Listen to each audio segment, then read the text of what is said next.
आपने भी कभी किसी एजेंट के कहने पर सहारा में पैसा लगाया था? चलो मान लिया आपने नहीं लगाया होगा, लेकिन आपके घर से कोई ना कोई लगाया तो जरूर होगा। क्योंकि आज हम ना अफवाह की बात करेंगे ना राजनीति की। आज हम बात करेंगे सिर्फ आपके पैसे की। आखिर वो गया कहां? तथ्यों के साथ सीधे और साफ बात करेंगे। अगर आपका नाम भी उस लिस्ट में है तो ये वीडियो मिस मत करना।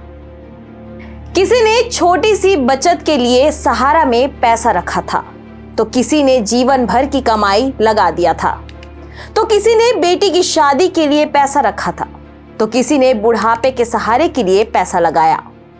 आज भी वो पासबुक, वो रसीदें आपके घर की अलमारी में रखी हैं और हर साल आप यही सोचते हैं, मेरा पैसा आखिर मिलेगा भी या नहीं। क्या वाकई सहारा का पैसा अमित शाह ने खा लिया, या फिर सच्चाई इससे बिल्कुल उल्टा है? आखिर क्यों फंसा था सहारा में आपका पैसा?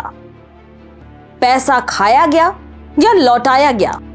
क्या सच में आपका पैसा किसी की जेब में जा रहा है?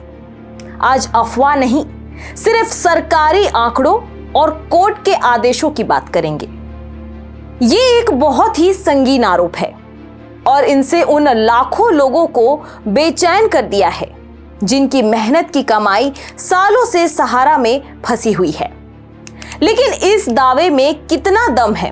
क्या सच में आपका पैसा किसी की जेब में जा रहा है? इस वीडियो में हम सुनी सुनाई बातों पर यकीन नहीं करेंगे। हम सीधे सरकारी आंकड़ों और रिफंड पोर्टल के ऑफिशियल डेटा को खंगालेंगे, ताकि आपके सामने दूध का दूध और पानी का पानी हो सके। और यकीन मानिए, सच शायद वो नहीं है जो आपको बताया जा रहा है। तो चलिए तथ्यों के साथ इस आरोप की सच्चाई परखते हैं। सबसे पहले यह समझना जरूरी है कि ये पूरा संकट खड़ा कैसे हुआ। सालों पहले देश के लाखों लोगों ने सहारा समूह की 4 कोऑपरेटिव सोसाइटियां, यानी कि सहारा क्रेडिट कोऑपरेटिव सोसाइटी, हमारा इंडिया, सहारियन यूनिवर्सल और स्टार मल्टीपर्पज में अपना पैसा लगाया था। लेकिन फिर कानूनी पचड़े शुरू हो गए। सेबी ने कार्रवाई की और इन सोसाइटियों में जमाकर्ताओं का पैसा बुरी तरह फंस गया। बेचारे निवेशक अपने ही पैसे के लिए दर दर भटकते रहे और कोई सीधा रास्ता नजर नहीं आ रहा था। ये एक बहुत बड़ी मुसीबत थी जिससे करोड़ों लोग सीधे तौर पर प्रभावित थे। इसी मुश्किल के बीच भारत सरकार के सहकारिता मंत्रालय ने मामले में दाखिल दिया। सहकारिता मंत्री के तौर पर अमित शाह ने 18 जुलाई 2023 को एक बड़ा कदम उठाया। उन्होंने सुप्रीम कोर्ट के आदेश के बाद CRCS यानी कि सहारा रिफंड पोर्टल लॉन्च किया। इस पोर्टल का एक ही मकसद था, सहारा की इन 4 सोसाइटियों के असली जमाकर्ताओं को उनका पैसा एक पारदर्शी तरीके से लौटाना। ये पूरी प्रक्रिया सुप्रीम कोर्ट की निगरानी में चल रही है। सुप्रीम कोर्ट ने ही आदेश दिया था कि सहारा सेबी के खाते में पड़े करीब 24,979 करोड़ में से 5,000 करोड़ निकालकर निवेशकों को लौटाया जाए।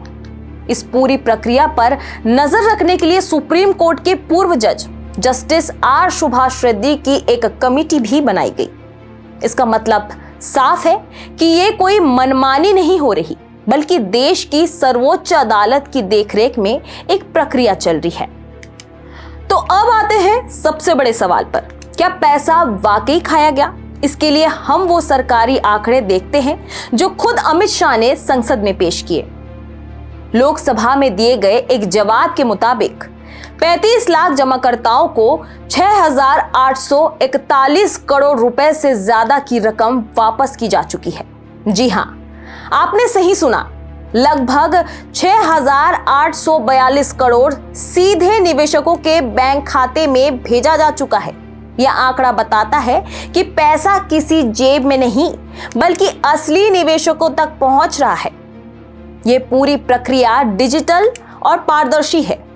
निवेशक अपने आधार से जुड़े मोबाइल नंबर और बैंक खाते के जरिए पोर्टल पर लॉगिन करके अपना दावा करते हैं। वेरिफिकेशन के बाद पैसा सीधे उनके आधार से जुड़े बैंक खाते में जमा हो जाता है। इस सीधी प्रक्रिया में किसी भी बिचौलिया या व्यक्ति द्वारा पैसा खा जाना लगभग नामुमकिन है। तो फिर ये आरोप लग ही क्यों रहा है? सरकारी आंकड़ों और प्रक्रिया को देखने के बाद ये साफ हो जाता है कि अमित शाह ने पैसा खा लिया वाला आरोप एक कोरा झूठ है। सहकारिता मंत्री के तौर पर उनकी भूमिका पैसा लौटाने के लिए एक सिस्टम बनाने की रही है, ना कि उसे हड़पने की। यह प्रक्रिया सुप्रीम कोर्ट की निगरानी में है। पैसा सीधे बैंक खातों में जा रहा है और आंकड़े खुद गवाही दे रहे हैं कि हजारों करोड़ रुपए लौटाए जा चुके हैं। इन तथ्यों को देखें तो यह आरोप सिर्फ एक राजनीतिक या सनसनी फैलाने वाला दावा लगता है, जिसका सच्चाई से कोई वास्ता नहीं है। हां, यह भी सच्चाई है कि प्रक्रिया थोड़ी धीमी है और हर किसी को अभी तक पैसा नहीं मिला है। कई निवेशकों के दावे दस्तावेज में कमी या जानकारी का मिलान ना होने की वजह से अटके हुए हैं। यही कारण है कि बहुत से लोग निराश हैं और उन्हें लग रहा है कि कहीं कुछ गड़बड़ है।